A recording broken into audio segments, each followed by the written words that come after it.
Hi, thanks for watching a new video blog. Near-death experiences are the nail to the coffin of people that say that life has no meaning. There were times where I also thought that, maybe there's not something, you die, it's it. I heard somebody talking this way, somebody that I respected, and I was thinking, wow, that sounds so cool. He is so cool, he's so aggressive. He is so mean, When you're like really young, you look up to this kind of people. You think the meaner the story, the cooler somebody is. I'm not against really mean stories. Well, sort of I am, but I like loud music, and sometimes the things they sing are brutal.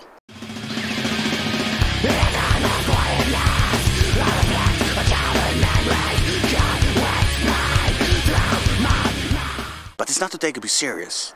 It's something to amuse yourself. So I was listening to this guy say, well, maybe he has a point, who knows? And I started have a little bit doubt in my beliefs. And I was like maybe 16, 17, very young.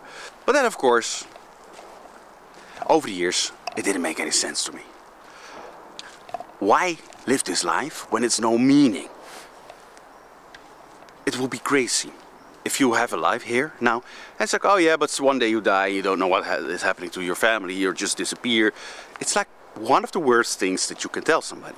Because I think that most people will, the only fear of death is not really the pain or the being afraid for death itself, but more for losing their family, their beloved ones, and their own consciousness.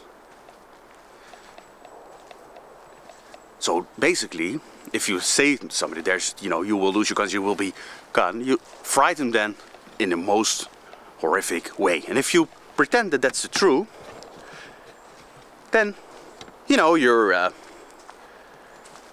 very good at frightening people.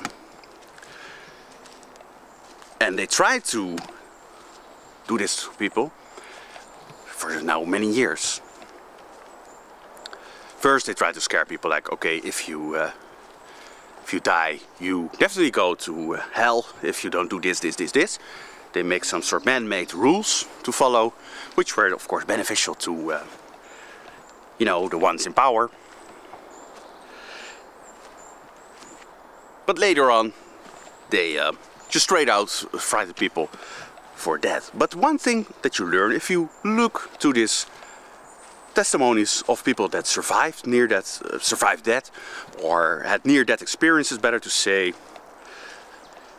is that your conscious switches. It's like a direct switch. You die, boom, you're in the next state of consciousness. You go out of your physical body.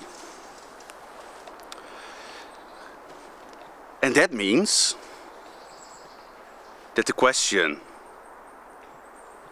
has life a meaning, is of course fulfilled. Yes, because your consciousness continues. Everything matters. Everything that you do, but even everything you think. In a way,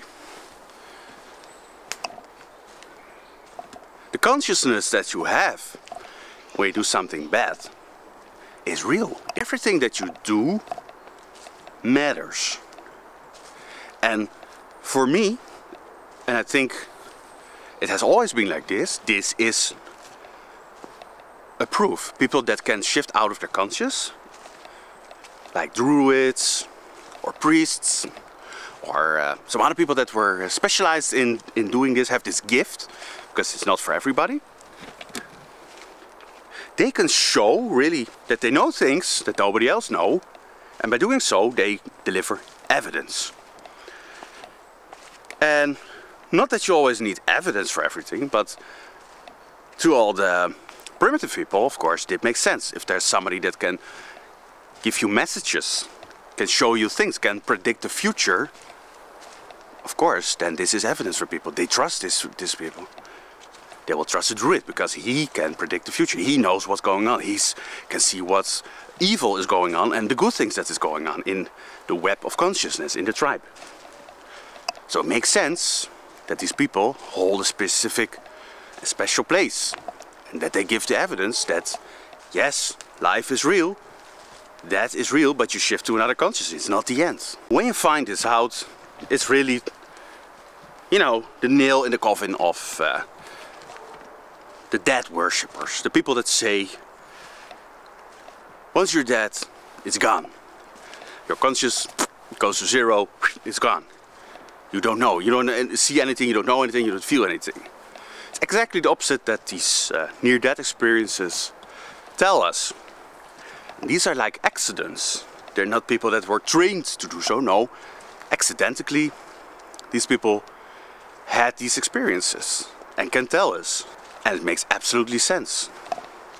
If you hear that your conscious will just shift, you just shift out of your body, you have another conscious, then of course it makes all sense. Of course you have to be good to other people. Of course you have to think the good things. Of course you have to work on your own mistakes and your own faults. And you have to grow spiritually and you have to help others. That's what counts. This is a very important place where you can develop your soul, where you can grow.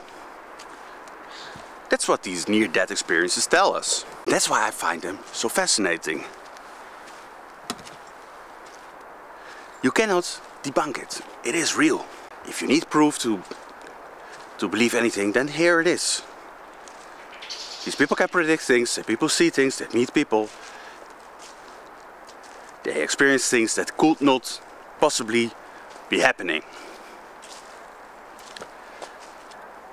So, I would really recommend you to look deeper into this, because I think that this is the real message that will wake us up and it will make us see that all the things that are going on right now in this world, you know, the growing hate, the removal from nature, the destruction of nature, has to come to an end. We have to change, and it can only be done if we change our consciousness, if we change our mind, if we stop following the destruction of nature, if we go back to nature, if we respect nature, if we love nature, if we stop over-consuming.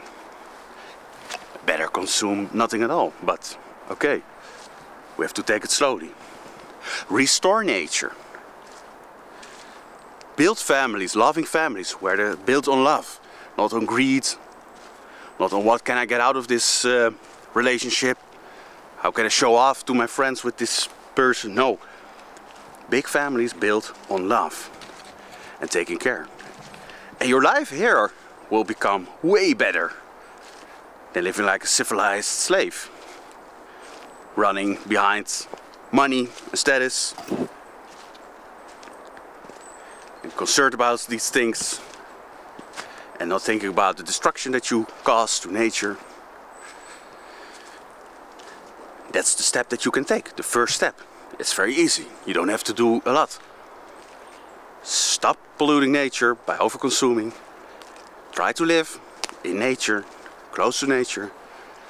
Start a big family, loving family. Love your children, love your other family. Treat others with respect. And avoid hate. Stop hating. And this is a way, yeah, where you can really see already in this life that life is more beautiful, and that life after, or when you die, is even a millionfold of that.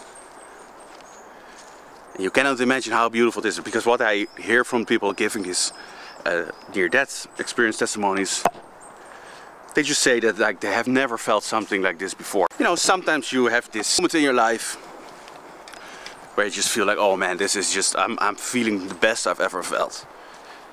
You know, you're so relaxed and everything falls into place. Or you're in a very beautiful place, get a beautiful forest where the, you know, leaves are falling and it's just a beautiful autumn day. And you feel loved, but then multiply that by millions. That's what I noticed. Even people that were filled with hate, Like I saw one testimony of this BLM activist guy, and he had a near-death experience. And he said, all I was doing was hating. I was hating white people. I was hating God's creation. And he was so ashamed for that. And he said, I want to go back to this love, because that's the only thing that really makes you feel good. And you can also get a transformation like this, but you have to start doing it yourself. Here and now. You need to decide for yourself, look, I want to live, to grow my soul, to grow my conscience. And you can do that by going back to nature, living close to nature, live self-sustaining, self-sufficient, don't overconsume, don't destruct nature, don't help, continue, destruct all the beautiful nature. Live very modest, live a simple life, have a family with children, a big family, and find a partner, of course, that is thinking like you, that wants to do this. You need to find somebody that is on the same level as you and wants to do the same. And once you are doing this, your conscience will open. All these civilized things are closing your conscience. Media, science, everything's here to close your conscience, to make you obey, to make you follow. Once you go back to yourself, to nature, which is you, your conscience will open and you will feel better. And you start to preparing yourself for this new conscience that is coming once you die. If you don't do this, it's very hard for you to understand what's going on there or to enter a new stage of consciousness. So I really recommend you to watch these near-death experiences. They're really one of the best testimonies that you can have. And also you can check out testimonies of people that converted, to Christianity, for example. And I hope that you can get some inspiration from this video. That was it for today. Thank you for watching. See you next time.